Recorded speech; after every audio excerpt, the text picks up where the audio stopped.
নমস্কার বন্ধুরা, আমি লিপিকা গঙ্গাসাগর কুকিং চ্যানেলে আপনাদের সবাইকে স্বাগত।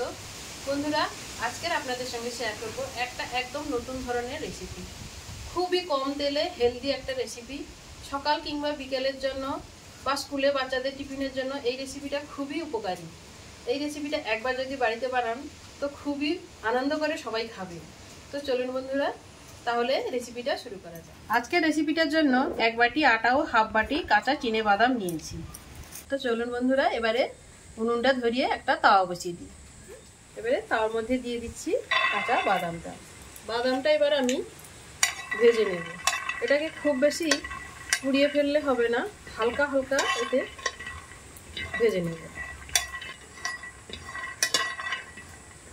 বাদামটার মুখটা যখন একটু ছেড়ে আসবে তখনই বাদামটা মোটামুটি এইরকম, এই যে খোসাটা ছেড়ে যাচ্ছে মানে বাদামটা ভাজা হয়ে গেছে। এর মধ্যে আমি দিয়ে দেব 15-16টা মতো রসুনের কোয়া।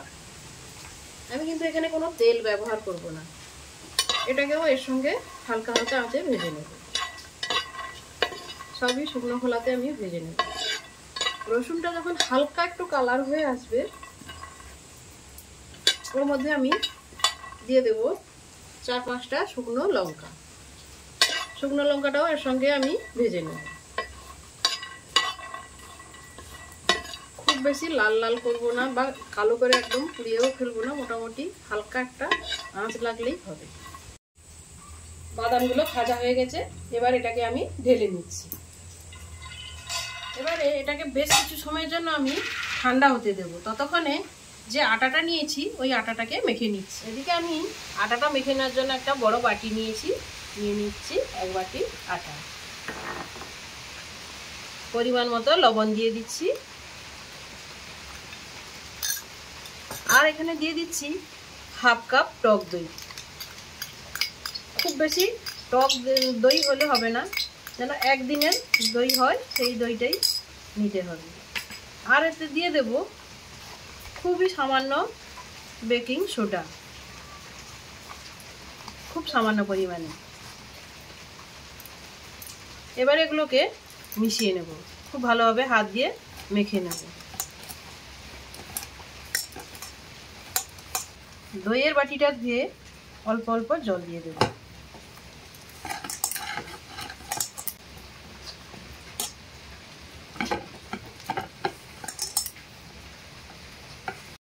আটাটাকে মাখিয়ে নিয়েছি, ঠিক এইরকমই হবে। খুব বেশি নরমও না, খুব বেশি শক্তও না, ঠিক এইরকমই মাখতে হবে। এটাকে আমি 10 থেকে 15 মিনিট একটু রেস্টে রেখে দিচ্ছি। দিয়ে ততক্ষণে বাদামটা ঠান্ডা হয়ে গেছে, তাকে আমি একটু পেস্ট করে নিচ্ছি।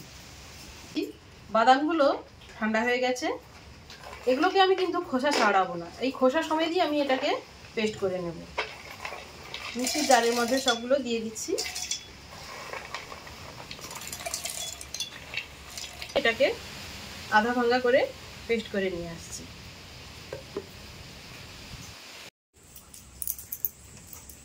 পেস্ট করে নিয়ে এসেছি বাদামটাকে। বাদামটা ঠিক এইরকমই আধা ভাঙা করেছি, খুব মিহি পেস্ট করব না। মিহি পেস্ট করলে কিন্তু এর থেকে তেল বেরিয়ে যাবে, বাদামের যে তেলটা আছে সে তেলটা বেরিয়ে যাবে, সেই জন্য এরকম একটু দরদরে করে ভেঙে নিয়েছি। এবার এটা একটা পাত্রে ঢেলে দিচ্ছি।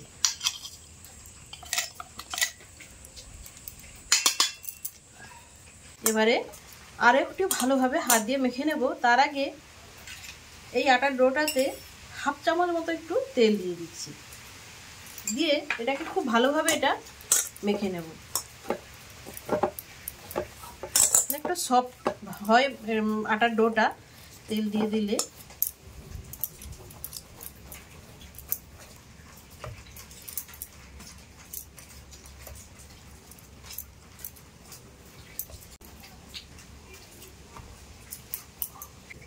সবকটা লেচি কেটে নিয়েছি, এবারে একটা এখন এভাবে বেলে নেব। আটা দিয়ে এবার রুটিটাকে আমি বেলে নেব।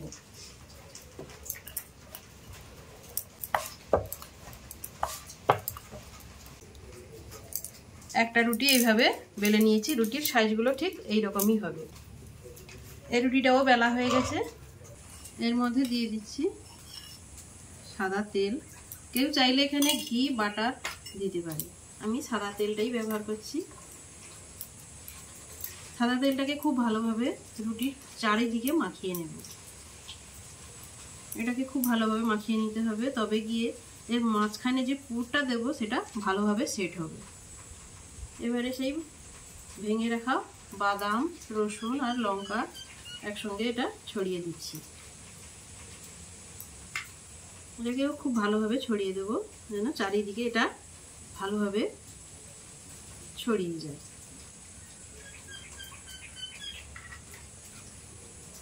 বন্ধুরা, এই পরোটাটা খেতে এত সুস্বাদু লাগে, এই যে ভাজা বাদামটা মুখে যখন পড়বে পরোটার সঙ্গে খেতে এত সুন্দর লাগে। একবার হলেও বাড়িতে বানিয়ে খাবেন, দেখবেন অন্য পরোটা খাওয়া ভুলেই গেছেন, তখনই বারবার এই পরোটাটাই বানিয়ে খাবেন। এর মধ্যে দিয়ে দিচ্ছি ধনেপাতা কুচি। আমি কিন্তু হাইব্রিড ধনেপাতাটা নিয়েছি, আমাদের বাড়ির এই ধনেপাতার গাছ প্রচুর আছে। এর মধ্যে দিয়ে দিচ্ছি কুচিয়ে রাখা লঙ্কা আর ম্যাগি মশলা। এখানে চাট মশলা, পাও ভাজি মশলা, গরম মশলা, যে কোনো একটা মশলা দিলেই খেতে ভালো লাগবে। আমি ম্যাগি মশলাটাই দিয়ে দিচ্ছি। এর উপরে আর একটা রুটি দিয়ে দিচ্ছি, দিয়ে খুব ভালোভাবে এটা সেট করে নেব যাতে পুরটা না বেরিয়ে যায়।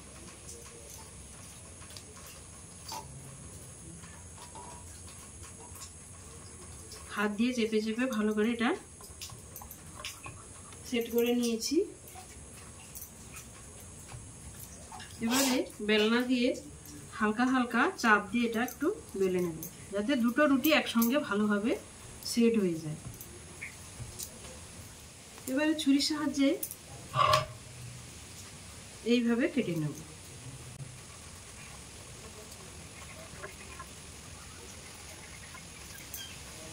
এবারে এধারে ছোট টুকরোটাকে এইভাবে ঘুরিয়ে ঘুরিয়ে রোল করে নেব।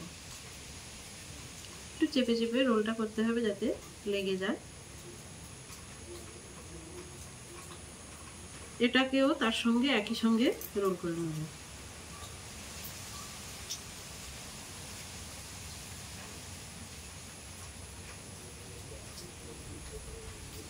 মাঝখানের পুরটা এত সুন্দর খেতে লাগে, না বানিয়ে খেলে কিন্তু বুঝতেই পারবেন না।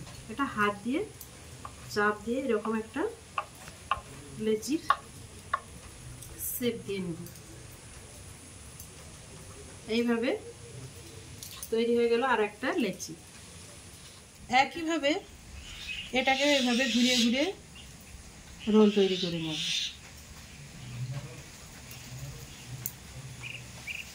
তার সঙ্গে এটাকেও জুড়ে দেব।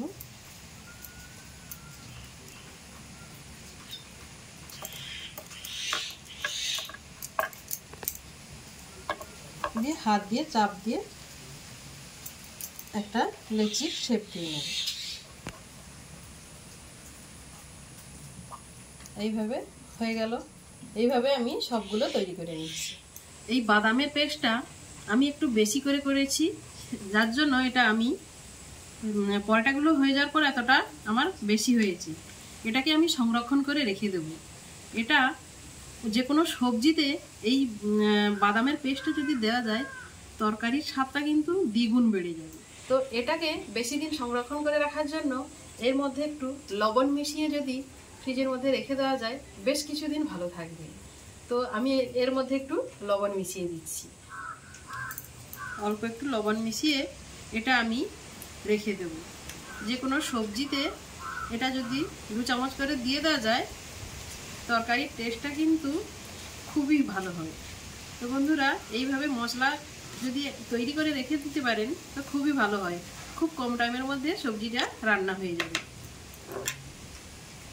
এইভাবে লেচি একটা নিয়ে নিয়েছি। এবার এটাকে অল্প অল্প আটা দিয়ে বেলে নেব।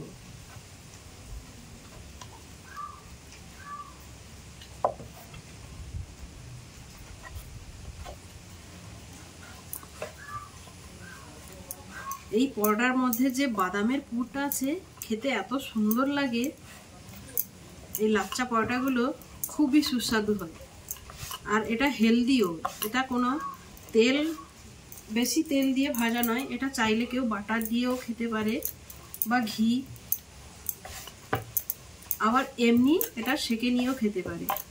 তেল বাটার ঘি কিছু না দিয়েও এমনি সেকেও খেতে পারে। এইভাবে তৈরি করে ফেললাম একটা লাচ্চা পরোটা। এভাবেই আমি সবগুলো বেলে নিচ্ছি।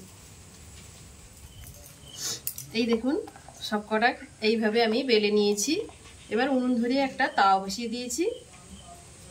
তাওয়াটা গরম হয়ে গেছে। এবার তার মধ্যে দিয়ে দিচ্ছি একটা পরোটা।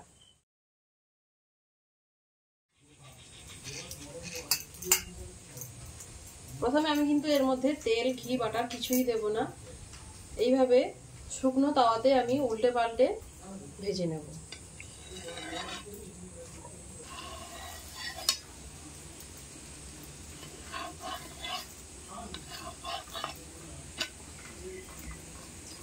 এভাবে উল্টে দিলাম। এ পাশটা হালকা হালকা একটা কালার চলে এসছে।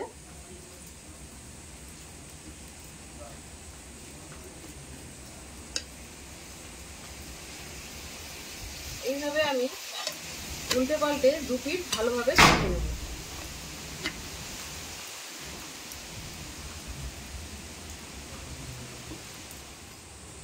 এই দেখুন কত সুন্দর ফুলে ফুলে উঠছে। তখনই বুঝতে হবে যে এটা ভেতর থেকে খুব সুন্দরভাবে ভাজা হয়ে আসছে। কেউ চাইলে এইভাবে শুধু সেকে খেতে পারে, আবার উপর থেকে যদি একটু তেল ছড়িয়ে দেওয়া যায় সামান্য পরিমাণে, খুব বেশি নয় কিন্তু। এখানে ঘি, বাটার, তেল যে কোনো কিছু দিতে পারে। আমি একটু সাদা তেল দিয়ে দিলাম।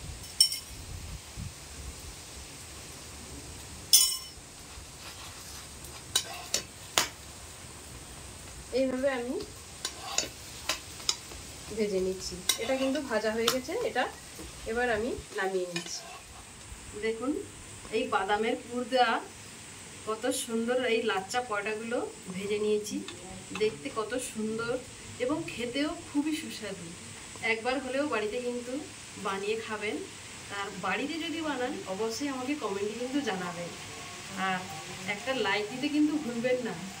আর অবশ্যই বন্ধুবান্ধবদের মধ্যে শেয়ার করবেন। আর চ্যানেলে এলে নতুন অবশ্যই চ্যানেলটি সাবস্ক্রাইব করবেন। তো বন্ধুরা দেখা হচ্ছে তাহলে অন্য কোনো নতুন ভিডিওতে। ততক্ষণে ভালো থাকবেন, সুস্থ থাকবেন। নমস্কার।